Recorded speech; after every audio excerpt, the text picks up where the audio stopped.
வேளாண்மை துறையை வேளாண்மை உழவர் நலத்துறை என பெயர் மாற்றம் செய்து வேளாண் உற்பத்தியுடன் நின்றுவிடாமல் உழவர் பெருமக்களின் நலனிற்கு முக்கியத்துவம் அளித்து வரும் நம்முடைய மாண்புமிகு தமிழ்நாடு முதலமைச்சர் அவர்கள்தான் வேளாண் தொழிலில் சவால்களை எதிர்கொண்டு வரும் விதம், வேளாண்மை தற்போதுள்ள சவால்களை சாதனைகளாக மாற்றி அதன் மூலம் விவசாயிகளின் நலனை பேணி காத்திட பல அரிய திட்டங்கள் வேளாண்மை உழவுநலத்துறையால் கடந்த 3 ஆண்டுகளில் சிறப்பாக செயல்படுத்தப்பட்டு வருகின்றன.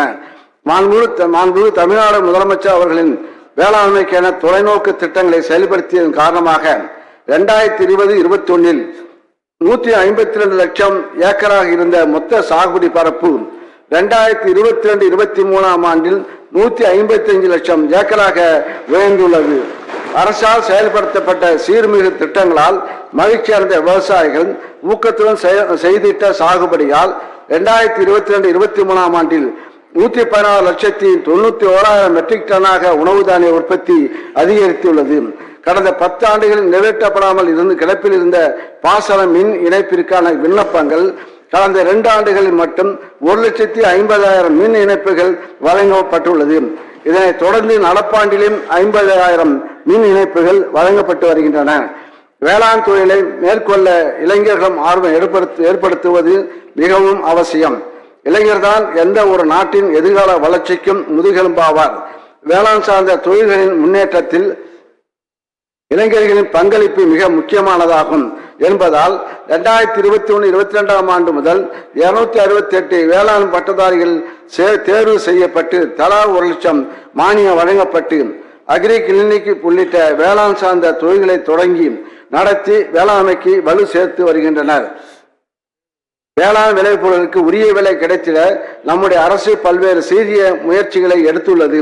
தமிழ்நாடு நுகர்பொருள் வாணிப கழகம் மூலம் குறைந்தபட்ச ஆதரவு விலைக்கு மேல் சன்ன ரகத்திற்கு குவிண்டால் ஒன்றுக்கு 107 ரூபாயும் சாதாரண ரகத்திற்கு குவிண்டால் ஒன்றுக்கு 82 ரூபாயும் ஊக்கத்தொகை அளிக்கப்பட்டு விவசாயிகளிலிருந்து நெல் கொள்முதல் செய்யப்படுகிறது. கடந்த ஆண்டு 45 லட்சம் மெட்ரிக் டன் நெல் கொள்முதல் செய்யப்பட்டுள்ளது. பயிர் வகைகள், கொப்பரை, தேங்காய் ஆகியவையும் விவசாயிகளிடமிருந்து கொள்முதல் செய்யப்படுவதால் விலை வீழ்ச்சியிலிருந்து விவசாயிகள் பாதுகாக்கப்படுகின்றனர். கடந்த ஆண்டு கரும்பிற்கு 1 மெட்ரிக் டன்னிற்கு ஊக்கத்தொகையாக 195 ரூபாய் வீதம் 260 கோடி ரூபாய் வழங்கப்பட்டுள்ளது. விளைபொருளுக்கு உரிய விலை கிடைத்திட ஏதுவாக உழவர் சந்தைகள், மின்னணு சந்தைகள், ஒழுங்குமுறை விற்பனை கூடங்கள் ஆகியவை செயல்படுகின்றன. இதனால் வேளாண் பெருங்குடி மக்களின் விளைபொருட்களுக்கு நல்ல விலை அளிக்கப்பட்டு அவர்களுக்கான வாய்ப்புகள் மேன்மேலும் வலுப்படுத்தப்பட்டு வருகின்றன என்பதையும் பெருமையுடன் தெரிவித்துக் கொள்கிறேன். பயிர் சாகுபடியில் இடுபொருளுக்கான செலவினத்தை விட வேளாண் பணிகளுக்கான ஊதியம் தற்போது அதிகமாக உள்ளது.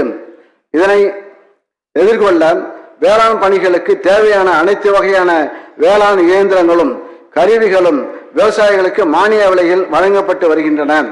மேலும் வேளாண் இயந்திர வாடகை மையங்கள் மூலமாக வேளாண் இயந்திரங்களை விவசாயிகளுக்கு வாடகைக்கு பெற்று பயனடையும் வசதியும் ஏற்படுத்தப்பட்டுள்ளது.